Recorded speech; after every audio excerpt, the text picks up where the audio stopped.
Bonjour à tous, bienvenue dans la rubrique du sol. Donc nous sommes le vendredi 13 février.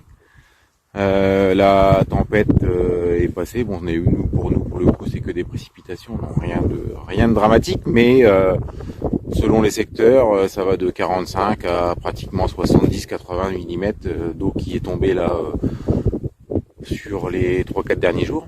Donc là, la pluie s'est arrêtée il y a moins de 24 heures. Donc l'idée était de vous faire un petit retour sur le comportement du sol sur une zone où on avait fait un peu une démo de fissuration avec un couvert, enfin avec différents outils, avec des équipements et des pointes différentes.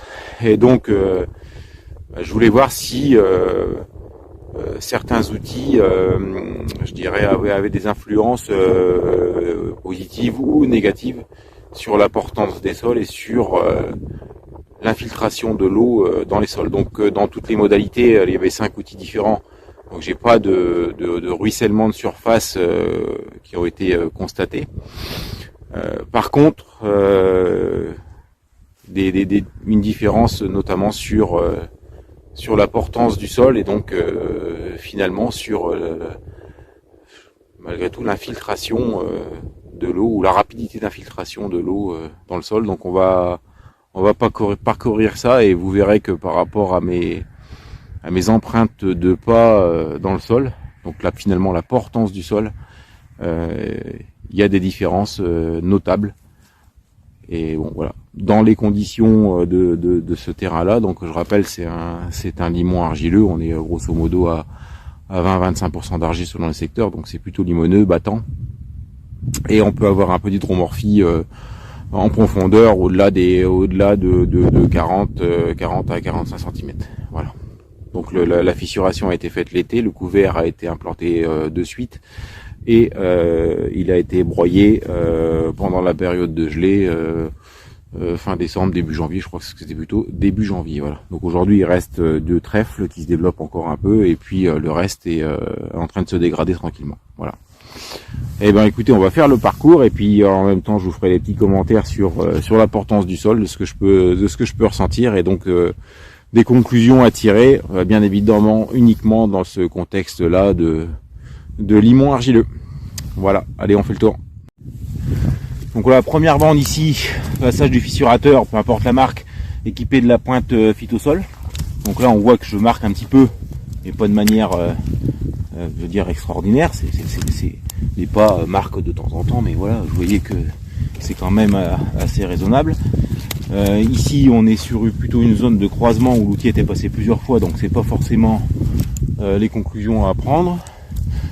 À partir d'ici on change d'appareil, donc là on est sur la pointe JPF, voilà, sur un appareil bleu. Les empreintes sont un petit peu marquées, mais sans plus quoi, ça reste modeste, ça ne colle pas au pied. Voilà, ici. Et à partir de là, croisement d'appareil. Et là, à partir d'ici, je passe sur une pointe, la pointe Grisem avec la pointe décalée. Et donc je sais pas si vous pouvez voir, mais malgré tout, les empreintes sont plus profondes. Je sens en marchant que j'ai un peu moins de portance. Vous voyez ici, tac, là je suis en plein milieu de l'outil, vous voyez ici, pof, je dois être juste sur le passage de la dent. Donc fatalement je m'entasse. Et donc, vous voyez, on voit bien que je n'ai pas le même comportement. Donc cette dent là, pour rappel, elle avait eu un effet de structuration qui était la plus importante quand on avait fait l'essai. C'est là où la motte s'était plus facilement défait. Donc forcément, il avait un impact plus agressif sur le sol. Alors ça probablement, vu ce qu'on avait constaté derrière, c'est que l'impact est probablement un peu trop important dans des contextes de limon argileux. Voilà, l'effet un petit peu trop déstructurant, l'effet de fissuration est presque trop important. Alors, je répète encore une fois, dans ces conditions limon argileux. Donc là, on change d'appareil. Là, on passe sur la partie actisol et on voit presque pas mes empreintes de pas. Vous voyez. C'est très peu marqué. La différence est quand même nette et majeure. Donc la portance est complètement différente. Voilà. Et donc là je vais arriver dans le dernier modalité de l'appareil. Donc là c'était le Terrano avec la pointe ULD. Donc on voit mes pas ici, c'est sensiblement identique à tout le reste. Donc celui qui se démarque par rapport à cette portance des sols suite à des pluviométries importantes. Je rappelle, je suis 24 heures après les 30 derniers millimètres qui sont tombés, à peine 24 heures. Vous voyez, donc c'est quand même relativement peu marqué.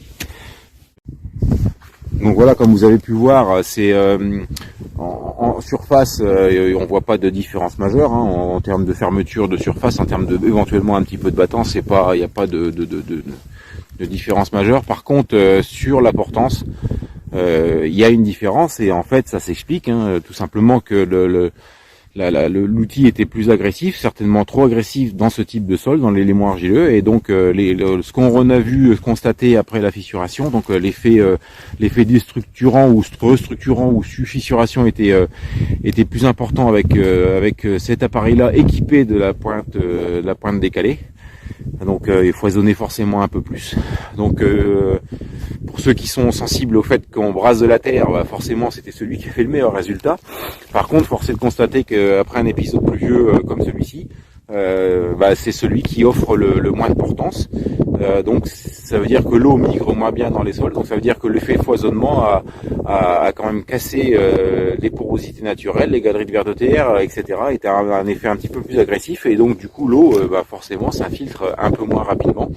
Donc les eaux gravitaires descendent un peu moins vite dans le profil que ce qu'il peut y avoir sur les autres types de pointes qui avaient eu un effet beaucoup moins agressif sur le sol. Très honnêtement, on voyait des fois même presque pas d'effet sur le sol, hormis dans le passage de la dent. Mais bon, quand on a passé la bêche en travers, on a bien vu que la fissuration avait été efficace sur tout le profil, quels que soient les appareils et quel que soit le type de dent.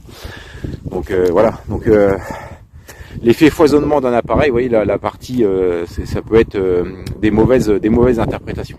Voilà. Écoutez, je vais vous laisser sur ces petits constats. Voilà. Pour l'instant, bien évidemment, pas de précipitation dans les champs vu ce qui est tombé, c'est clair. Mais bon, ce qu'on a pu constater là sur le couvert, détruit pendant la période de gelée, on maintient encore les systèmes racinaires en place.